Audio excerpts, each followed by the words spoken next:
Radio Tangga Bencana COVID-19.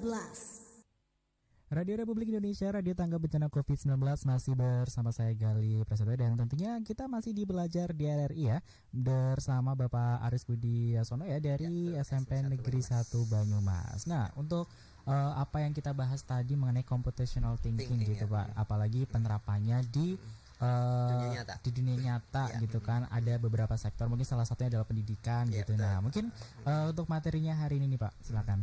Oke, terima kasih. Mungkin sebelum masuk ke materi sedikit bercerita ke belakang, bahwasanya pelajaran TK ini itu ada sejak tahun 2005, yaitu dilaksanakan di sekolah-sekolah, dan itu sangat bermanfaat sekali karena itu untuk keterampilan anak-anak ya, untuk siswa terutama.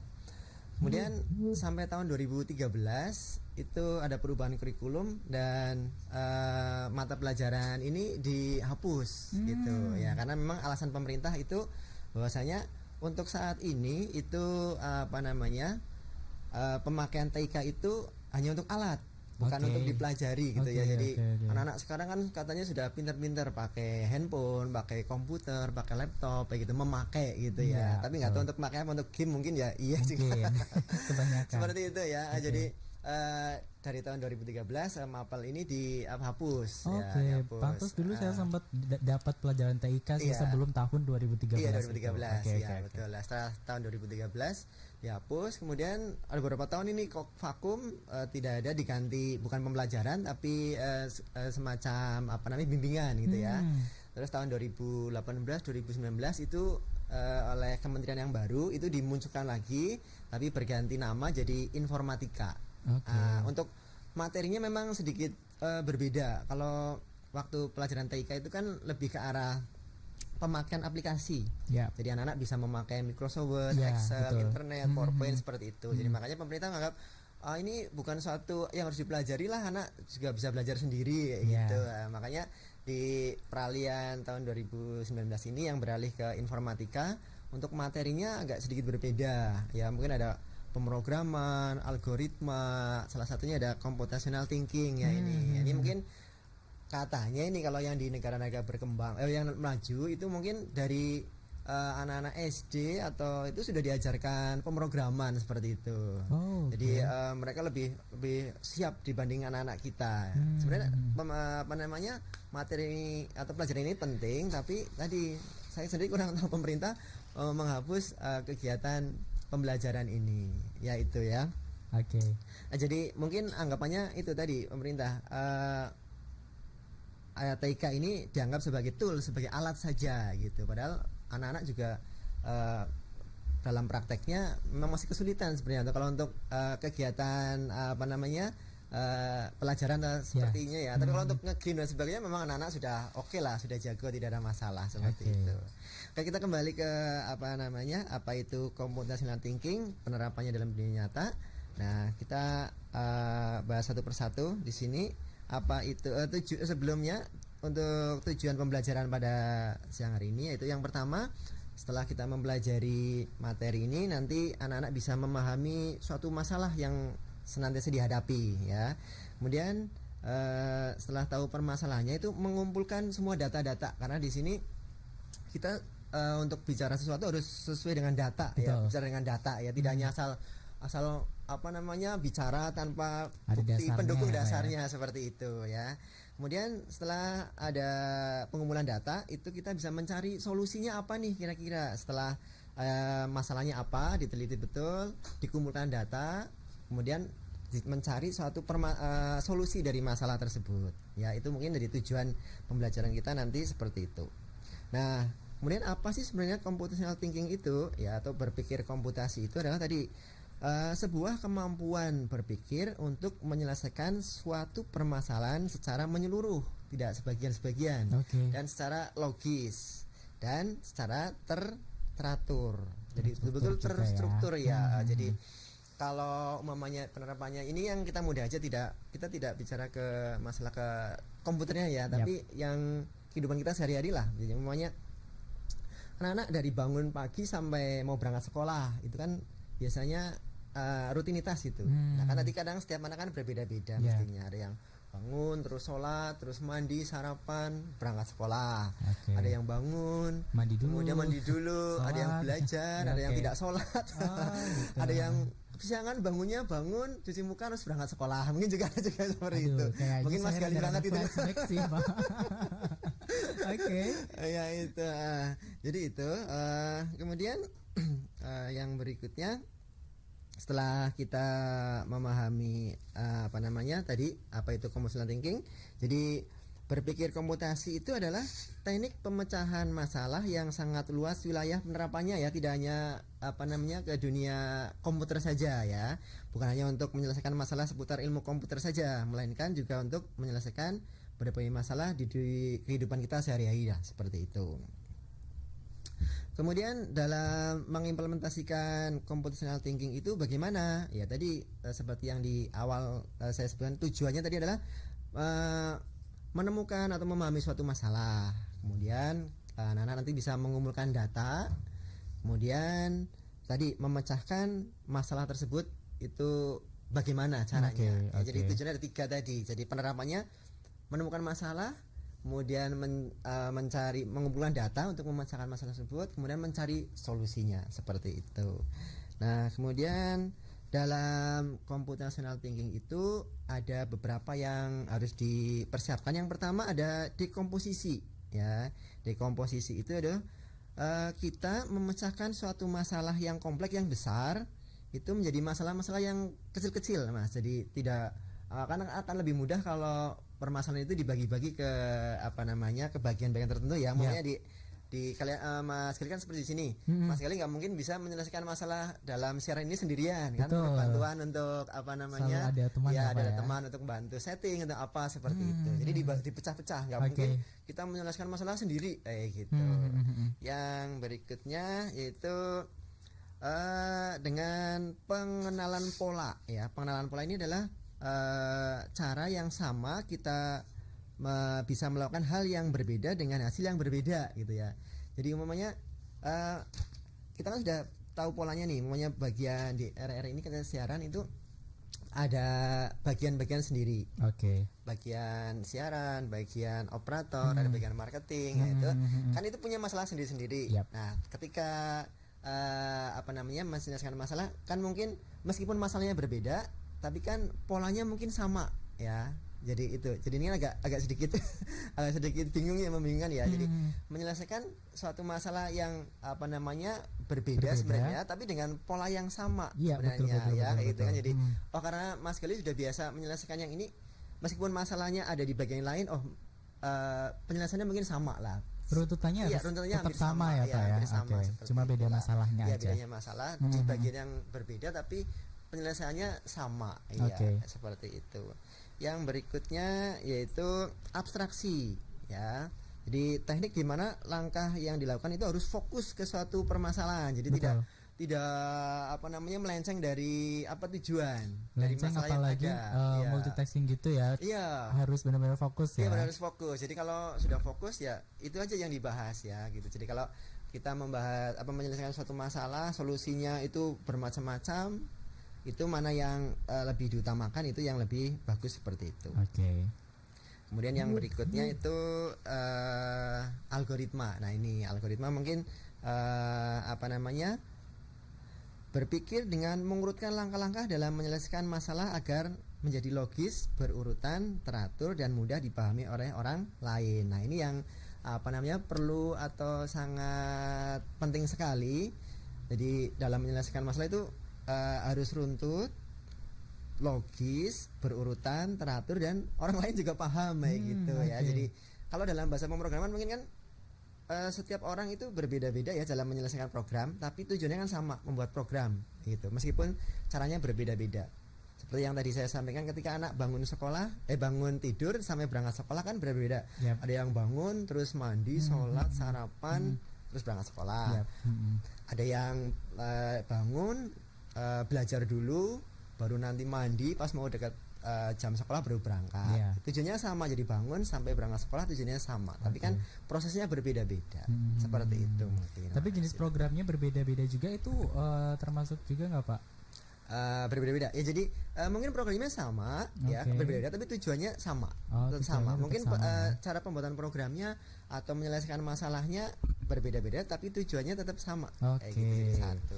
Jadi ada 3 itu tadi ya, pola gimana kita bisa mengurutkan dengan sistematis apapun masalahnya itu, dukung dengan abstraksinya, kita fokus terhadap masalah yang kita hadapi, dan yang terakhir itu algoritma kayak mengurutkan gitu ya Pak. Sesuai aturannya. Sesuai aturannya itu. Ini juga udah ada beberapa yang menanyakan pertanyaan lewat WhatsApp, tapi akan kita bacakan nanti ya Pak ya. Kita istirahat dulu.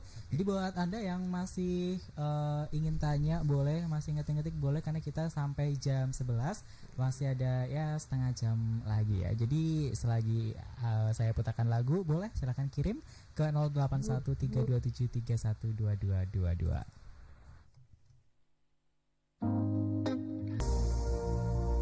RRI Radio Tanggap Bencana. RRI Purwokerto, Radio Tanggap Bencana COVID-19. Baik pendengar, balik lagi di RRI Purwokerto, Radio Tangkap Bencana COVID-19. Tentunya di jam 10:37 kali ini masih ada di program Belajar di RRI ya. Untuk materi hari ini bagi Anda yang baru gabung adalah tentang teknologi, informasi dan komunikasi. Tentunya dengan Bapak Aris Budiarsono tuh kan jadi lupa ya, padahal di luar kepala lah ya, sampai keluar gitu ya. Oke Pak, sebelum kita lanjut nih ke materi yang kita bahas yang nantinya juga akan diberikan kepada siswanya, tapi ada yang tanya dulu nih, ada dari Wahyunisa SMP 1 Banyumas. Assalamualaikum Pak. Ya, waalaikumsalam. Saya mau tanya nih Pak, tujuan dan manfaat berpikir komputasi dalam kehidupan sehari-hari itu apa ya Pak? Oke. Ya, terima kasih buat Nisa ya, Wahyu Nisa ya. Oke. Jadi tujuan kita berpikir komputasi itu adalah biar nanti kita bisa menggunakan teknik berpikir komputasi untuk memecahkan permasalahan sehari-hari. Ya, jadi gitu. Jadi ketika kita sudah terbiasa berpikir secara tadi runtun, fokus, terprogram, terencana, itu kita akan lebih kritis dalam menyampaikan suatu masalah, kemudian sehingga kita dapat memecahkan suatu masalah tersebut dengan baik, efektif dan efisien. Jadi seperti itu. Jadi kalau sudah terbiasa berpikir komputasi itu kita akan betul-betul terprogram betul dalam menyelesaikan masalah, tersusun dengan rapi, fokus tadi ya, karena sudah lengkap sekali, sudah terbiasa.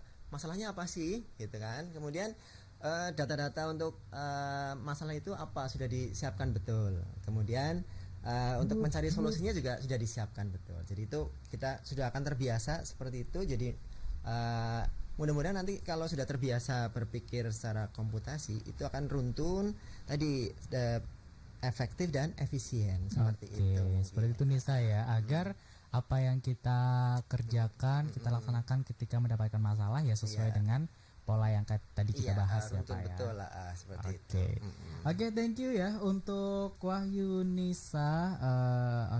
Terima kasih katanya. Lanjut nih Pak, untuk lebih dalam lagi mengenai penerapannya sendiri untuk computational thinking ini. Oke ya, jadi kalau tadi kita sudah terbiasa berpikir komputasi, itu secara tidak sadar kita telah mengimplementasikan computational thinking dalam kehidupan sehari-hari. Sebagian mulai dari hal-hal yang mudah dan bahkan yang kecil ya, yang sehingga kita akan terbiasa berlatih seperti itu. Jadi yang terkecil aja lah, yang mulai dari yang saya sebutkan tadi, dari mulai bangun tidur, kemudian aktivitas pagi sampai berangkat sekolah, seperti itu. Nah, sekarang contoh penerapannya di kehidupan sehari-hari yang terutama yang sedang kita hadapi sekarang ini ya Mas Gali ya. Kita saat ini sedang menghadapi ada masalah, yaitu pandemik COVID-19 ya, terutama ini yang berimbas terhadap kegiatan belajar mengajar di sekolah, yaitu ada masalah seperti itu. Nah, kira-kira dengan adanya masalah itu solusinya apa nih kira-kira untuk pemecahan masalahnya bagaimana? Nah, itu. Jadi kalau kita kita terapkan dengan cara komputasi tadi, dengan adanya masalah tersebut kita ambil permasalahan pandemik COVID-19 terhadap kegiatan belajar mengajar di sekolah. Oke. Ya, itu permasalahannya. Kemudian dampaknya apa ini kira-kira dengan adanya masalah tersebut? Ya, yang pertama dengan adanya dampak yang luas tersebut, pemerintah mengambil kebijakan ini, yaitu membatasi tadi bertemu, kemudian bertatap muka, kemudian aktivitas orang dalam jumlah banyak, ya itu dibatasi. Tujuannya apa? Tadi untuk menghindari meluasnya wabah tersebut.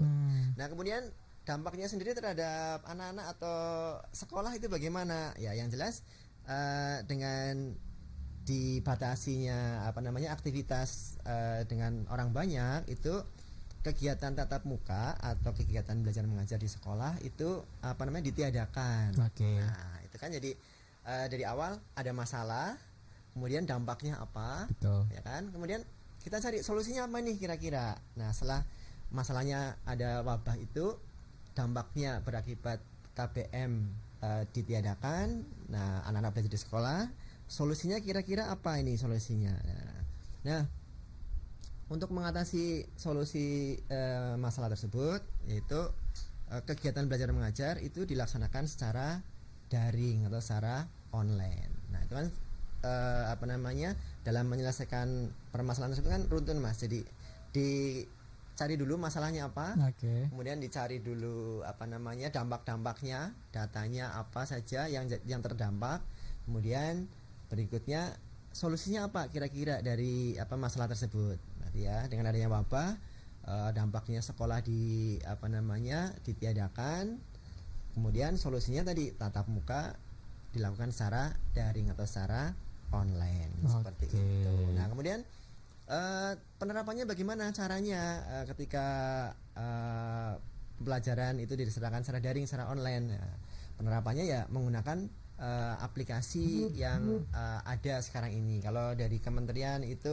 Pendidikan itu ada rumah belajar, itu biasanya bisa digunakan oleh Bapak Ibu guru. Kemudian anak kalau yang keterbatasan dengan jaringan internet bisa lewat TVRI, kan ada program juga. Betul. Belajar di rumah lewat TVRI atau lewat RRI juga bisa kan Mas ya, sama seperti ini. Ya, mungkin seperti itu. Nah, itu dia ya. Jadi kita bisa belajar mengenai dengan apa masalahnya itu kan. Berarti tadi berinduk kepada misal COVID-19 sendiri. Ya, masalahnya adalah itu, dampaknya apa aja, langkah yang harus kita tempuh juga apa aja gitu. Jadi kita sebagai salah satu orang victims, bahasa Indonesianya apa kalau victims ya, kayak orang yang terdampak ya, orang yang terdampak atas hal-hal atau masalah sesuatu, ya kita wajib mengikuti apa yang sudah dianjurkan gitu dari pemerintah. Buat Anda yang masih belum ada kepentingan untuk keluar-keluar, ya nggak usah keluar. Oke. Nanti kita akan bahas lagi mengenai materi tentang computational thinking sendiri. Ini jujur saya juga tapi belajar banget ya dengan Pak Aris, karena ini masalah yang bukan masalah tertentu aja ya Pak bisa digunakan di setiap masalah yang terjadi. Oke, jadi kita kembali lagi nanti di Radio Republik Indonesia, Radio Tanggap Bencana COVID-19.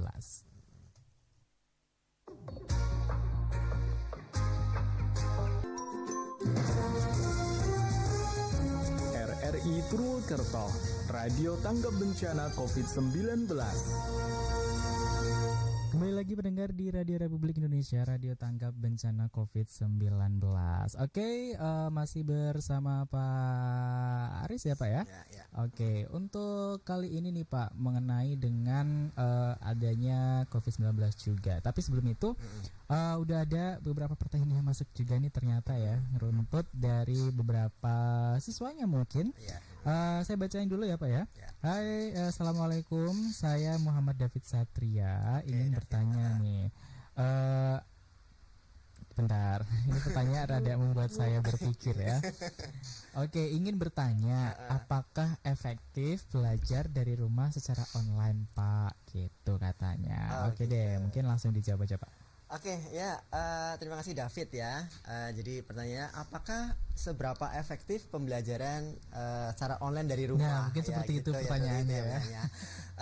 Jadi seberapa efektifnya memang bergantung kepada apa namanya siswa peserta didik sendiri ya. Jadi nanti juga akan kita bahas di akhir itu bagaimana cara pembelajaran secara online yang apa namanya menyenangkan dan efektif seperti itu. Jadi ini kembali ke apa namanya peserta didik sendiri, bahwasanya memang untuk kegiatan pembelajaran online itu butuh motivasi tersendiri ya, baik dari bapak ibu gurunya dalam menyampaikan materi secara online bagaimana, kemudian anaknya sendiri bagaimana dalam mengikuti kegiatan, terus juga peran serta orang tua juga sangat berperan sekali, karena untuk apa namanya sarana prasarananya kan butuh biaya dan sebagainya, itu orang tua sangat harusnya mendukung sekali seperti itu. Jadi untuk efektif efisien apa tidak itu sangat bergantung kepada siswanya sendiri. Ketika siswanya mengikuti dengan baik, kemudian konsentrasi, fokus tadi, tidak sambil main-main, kalau sambil itu insya Allah sih apa namanya efektif juga. Itu ya. Jadi kalau misalkan David pengen tanya efektif atau enggak, it depend on you. Coba deh berkaca ya. Ini saya gimana nih gitu. Karena saya juga yakin pastinya guru-guru itu sudah melakukan yang terbaik, yang maksimal juga lewat daring ini. Jadi bagaimana kita bisa menyikapinya dan menerima itu dengan segala kemampuan kita. Oke, David ya. Oke, kamu lagi ngetik-ngetik nih, ketawa nih ya. Oke, lagi ada Assalamualaikum Desinta Nuraini dari SMA Negeri 1 Banyumas. Ini saya suka pertanyaannya nih. Panjang soalnya. Oke, Pak, yang saya ketahui itu ada 4 teknik dalam berpikir komputasi. Tadi juga udah disebutkan ya. Ada dekomposisi, pengenalan pola, abstraksi, algoritma. Nah, izin bertanya Pak, salah satu dari teknik tadi kan ada yang namanya abstraksi nih. Bagaimana kalau misalkan dikaitkan dengan situasi sekarang ini? Sekian, terima kasih. Oke, abstraksi tadi ya. Oke, sebentar. Dekomposisi, abstraksi ya. Jadi fokus ya tadi ya. Abstraksi adalah kita fokus pada suatu permasalahan. Nah, jadi tadi dalam memutuskan suatu masalah tadi kita menghadapi pandemi COVID Corona tadi ya. Jadi kira-kira masalah atau solusi apa yang akan kita bahas atau kita selesaikan untuk mengatasi permasalahan ini tadi. Dengan adanya COVID Corona, tadi sekolah tadi diliburkan, kemudian kegiatan belajar mengajar dilaksanakan secara daring seperti itu ya. Jadi kita fokus kepada kegiatan KBM secara daringnya ini nih ya. Nah, sebenarnya kegiatan KBM itu kalau di tempat kita mungkin masih ada yang salah kaprah atau ya Mas ya, gini. Yang namanya daring kebanyakan Bapak Ibu guru hanya ngasih tugas, kemudian harap kerjakan tugas ini seperti dengan itu kan. Gini, iya gitu seperti ya. ini ya. Sebenarnya yang namanya KBM online itu menurut saya itu harusnya memang baik guru ataupun siswa itu berada dalam satu satu situasi yang ada di dunia maya online gitu. Jadi tatap muka tapi secara online gitu loh Mas. Tidak hanya Mas Galih umpamanya jadi guru ya, kemudian ngasih ini anak-anak silakan kerjakan tugas ini di LKS atau silakan kerjakan tugas ini tanpa ada penjelasan atau tanpa ada narasi materinya apa, tugasnya apa, seperti itu. Ada satu lagi nih Pak yang tanya ya sebelum nanti kita ke conclusion karena udah juga hampir jam 11. Ada dari Julianti tentunya mau tanya, apakah berpikir komputasi itu hanya untuk memecahkan masalah saja Pak gitu. Oke, terima kasih. Kayaknya si Julianti ini kayaknya nggak punya masalah ya Pak ya. Luar biasa loh. Semoga silakan Pak. Buat Julianti ya. Jadi tadi seperti di awal bahasanya computational thinking ini memang tujuannya tadi memecahkan suatu masalah gitu ya. Kalau tidak ada masalah ya jangan hidup ya. Orang hidup mesti ada masalah ya, punya masalah ya gitu ya. Jadi tadi mungkin yang dimaksud apakah hanya untuk memecahkan masalah di dunia nyata atau di masalah ilmu komputer tadi kan mungkin seperti itu ya. Seperti itu ya. Jadi memang tadi di awal saya sebutkan bahwasanya computational thinking itu adalah cara berpikir kita supaya seperti komputer gitu sebenarnya ya, cara runtun, fokus dan sebagainya. Nah itu bisa diterapkan di ilmu komputer dan bisa diterapkan di kehidupan kita sehari-hari lagi seperti gitu itu ya untuk Julianti sendiri ya. Jadi bisa dimanfaatkan di dua-duanya. Kalau misalkan kamu terlalu banyak masalah pakai pakai computational thinking ini gitu ya. Insya Allah bisa menyelesaikan masalah. Nah itu dia. Kalau enggak langsung hubungi Pak Aris ya. Oke Pak, terakhir banget karena udah hampir mepet ke jam 11. Kesimpulan dari kita untuk belajar di RRI hari ini Pak. Iya. Oke, terima kasih. Mungkin untuk kesimpulan dari pembelajaran kali ini, mungkin tadi dengan adanya belajar komputasi kita bisa menyelesaikan suatu masalah ya, umumnya di kehidupan kita yang sedang kita hadapi saja. Bahwasanya dengan adanya pandemi COVID Corona, sekolah jadi diliburkan dampaknya, kemudian pembelajaran itu jadi harus online. Nah itu mungkin di sini akan saya sampaikan tips atau biar pembelajaran secara online itu lebih bermakna dan menyenangkan baik buat bagi guru atau bagi siswa ya. Jadi yang pertama mungkin biar sukses suatu pembelajaran KBM itu sebaiknya kemampuan guru di bidang teknologi itu ditingkatkan lagi. Ya, mungkin lebih memanfaatkan teknologi yang karena sekarang sudah banyak sekali lah. Bisa pakai platform dari Google, dari Microsoft, dari apa saja itu banyak sekali. Itu yang pertama. Kemudian yang berikutnya pembelajaran itu kalau bisa terencana dan efektif. Jadi Bapak Ibu guru sudah terjadwal betul, ada jadwalnya, kemudian jamnya juga ada. Jadi anak-anak itu fokus betul. Tadi kan makanya harus fokus. Anak-anak akan mengikuti jam sekian saya ikut pelajaran ini. Nanti jam berikutnya saya ikut pelajaran ini. Seperti itu. Kemudian yang berikutnya yaitu menyatukan persepsi konsentrasi siswa. Tadi makanya harus konsentrasi. Efektif apa enggak ya? Karena tadi kalau umpamanya Bapak Ibu guru sudah terjadwal, sudah menggunakan teknologi, kemudian anak-anak juga sudah fokus, saya kira pembelajaran akan lebih efektif. Yang terakhir yaitu peran serta penguatan karakter. Mungkin ya lebih mungkin untuk saat ini mungkin pemerintah juga tidak begitu fokus untuk hasil akhirnya, tapi yang penting bagaimana cara pembelajaran itu bisa meningkatkan karakter siswa dengan lebih baik seperti itu. Yang terakhir peran serta orang tua itu sangat mendukung sekali. Tanpa peran serta orang tua dalam sarana prasarana insya Allah tidak akan sukses seperti itu. Mungkin itu Mas. Terima kasih Pak untuk waktunya ya di pagi menjelang siang hari ini untuk materi tentang computational thinking dalam penerapannya di dunia nyata. Terima kasih juga untuk siswa-siswanya Pak Aris yang sudah aktif bertanya ya. Kita ketemu lagi insya Allah kalau misalkan ada kesempatan ya Pak ya. Terima kasih, hati-hati di jalan Pak. Dan pendengar tetap di Radio Republik Indonesia, Radio Tangga Bencana COVID-19.